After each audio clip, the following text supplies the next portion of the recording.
Hello बच्चों, let's see this question. Steam at 100 degree centigrade is passes through 20 gram of water. ठीक है. At 10 degree centigrade, when it acquires the temperature 80 degree, the mass of the water present will be. Okay, so we can write this as कि heat gained, पहले heat gained is equals to कितने में है ना, 10 से 80 degree यानी कि 70 degree का temperature m s delta theta.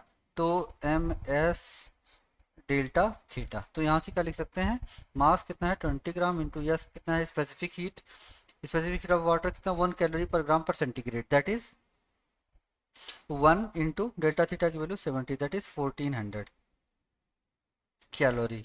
Okay. और दूसरा हीट लॉस कितना हुआ है, suppose that M gram of क्या, एम ग्राम ऑफ स्टीम क्या है, वाटर बन गया. सो हीट लॉस, इसको Q2 बोल देते हैं, lost Q2 is equals to, इसको Q1 कह लीजिए आप, Q2 is equals to m into 540, that is Q is equals to ml वाला formula, m into l, because कहाँ से 100 डिग्री वाटर से 100 डिग्री वेपर से 100 डिग्री वाटर में जा रहा है, तो टेम्परेचर डिफरेंस नहीं है, तो Q is equals to ml लगाएंगे. प्लस क्या है कि m s delta theta, that is m into s की वैल्यू 1 है स्पेसिफिक हीट इंटू 1 और इंटू डेल्टा थीटा कितना है 20. Okay, so this will be becomes equals to 560 कितना m कैलोरी. यस. और अब यहाँ पे अपन देख सकते हैं कि कितना आता है, हीट गेन बराबर हीट लॉस से लिख सकते हैं अपन लोग कितना कि 1400 calorie is equals to 560 m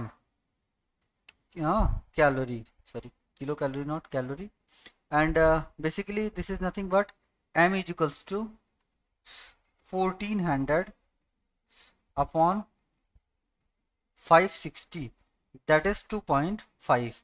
तो अब इतना क्या होगा, steam 2.5 gram of steam will convert into the water, so now this mass will add into the present water. So final weight of final mass of water, sorry, mass of water will be 20 plus 2.5, that is 20 is already present and 2.5 gram of steam is converting into the water, so 2.5 is adding here. So now final we will get 22.5 gram, that is D option. So D option is the correct option. So best of luck.